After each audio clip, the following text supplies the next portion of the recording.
Ari abid teh jiga kieu urang boga domba atawa boga hayam. Tah hayam teh sarua jiga abidnya, jiga anu henteu merdeka. Rek diparaban sok henteu wae bae ari daek mah lapareun, rek dijual sok, rek dipencit sok, ngan ari abid mah ulah dipencit mah nya. Tah jiga hayam kitu jiga domba lalaki anu henteu merdeka teh. Ari urang makan merdeka nya, merdeka. Sabab teu bisa dijual beulikeun. Hiji pikeun lalaki anu merdeka, al mukimina tuluy lalakina nu keur mukim, keur aya di lemur henteu keur nyanyabaan ka lemur sejen. Berarti lamun urang keur ka mana ka pasar ka ditu jauhnya di pasar.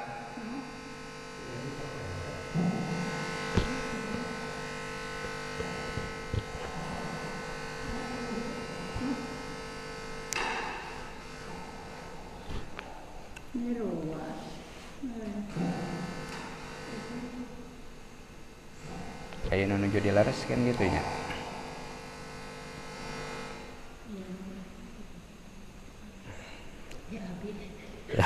Tos. Kan we atuh ari mungan mah. Tah, pikeun lalaki anu mukim teh aya di lemur eta teh fardu kifayah hukumna teh. Di lemur teh kumaha nya aya di lemur keneh, kumaha urang mah keur di kebonna di lemur urang di lemur batur. Lamun di lemur urang berarti kaasup di lemur keneh, ta eta teh hukumna masih keneh fardu kifayah. Walau bibadiyatin jeung sanajan bukti eta lalaki anu merdeka teh cicingna di leuweung di kampung pelosok ya. Jalma aya nu sok cicingna teh di leuweung, mun di dieu mah di kebon atawa di mana we nya. Kabeneran eta jelema teh lalaki, maka eta teh kaperdih ka hukuman parduna berjamaah. Jadi lamun henteu teh doraka nya, lamun sama sakali teu aya nu berjamaah. Al baligina lalakina teh anu baleg. Nu baleg mun zaman ayeuna mah minimal keur lalaki umur 8 tahun. 8 tahun geus baleg ayeuna lalaki.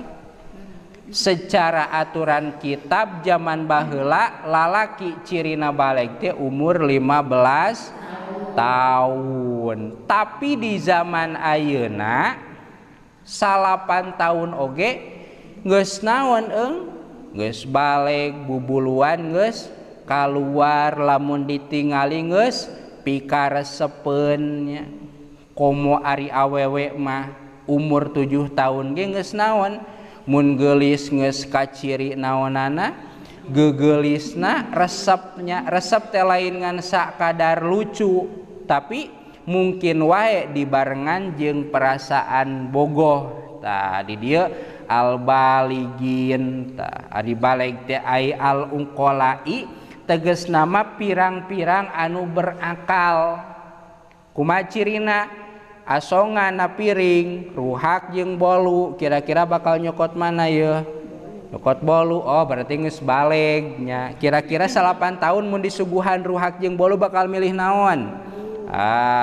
Gitu nya. Milih ruhak. Almasturina anu ditutupan oratna. 8 tahun budak ayeuna geus lalingsig nya. Mun zaman baheula makan aya nu dikokolor keneh, aya nu dicangcut wungkul ning nya, disempak wungkul titirilikan mun zaman baheula mah. Zaman ayeuna mah tos naon geus garaya nya leutik keneh oge geus garaya. bigoiri mayazri katinin wahasisin ya. Kalawan lian ti perkara anu hina sapertikeun taneuh baseuh jeung jukut. Di urang mah tara aya nu make pakaian da pakaian ge loba nya. Tara aya nu make pakaian make jukut. Naon atuh jukut teh daun cau meureun nya dikurilingkeun. Boro-boro jukut urang mah ku karung oge geus tara nya. Jadi anu boga tutup-tutup wajib berjamaah, berarti anu sama sakali teu boga baju eueuh jukut-jukut acan ieu mah tataranjang we teu bogana naon gitu. Eta mah teu naon eueuh fardu nya teu kawajiban berjamaah. Goiril ma'dzurina bari teu aya uzur sapertikeun mana bisaiin minal a'dzari allati hiya kama saqoti marodin sapertikeun jalma nate keur gering bari gering nate ripuh lamun indit berjamaah teh pimadarateun teu wajib berjamaahna. Ek berjamaah ngan lamun berjamaah teh bakal leuwih gering. Lamun nyeri cangkeng-cangkengna bakal ripuh. Ripuh teh dalam artian ripuh anu lain ripuh ngan nyeri jiga urang nya. Urang ge da nyeri gitu cangkeng teh sakapeung. Tah lain nyeri cangkeng nu kieu tapi nyeri cangkeng anu ripuh anu nepikakeun gagauran kadituna nepi ka kudu dibekal ka rumah sakit. Lamun nu rieut-rieutna nu kacida, lamun anu naon panyakit mah nanu kacida anu pimadarateun we. Dalam kurung lamun ku hadirna teh kalah batur teh nepi ka palalaur paur eta berjamaah paur itu paur ieu tah eta mah teu wajib berjamaahna ge nya. Bisi kalah ngamadaratkeun ka dirina oge ngamadaratkeun ka batur. Mana deui anu teu wajib berjamaah teh wa matorin jeung hujan. Alah teu wajib cenah berjamaah mun hujan hujan ya hujan anu kumaha hujan anu mantak ngabaseuhan kana dampal sendal. Ari hujanangan miripis bari urang lempang masih keneh garing mah nya wajib keneh berjamaah. Komo lamun tinggal ngajeleng mah ngan ieu mah hujan anu mantak baseuh sendal secara hukum eta teh teu wajib teu fardu nya. Dijieun kasempatan hujan moal sanes kitu maksadna nya ngan ieu hujan teh mangrupakeun uzur berjamaah.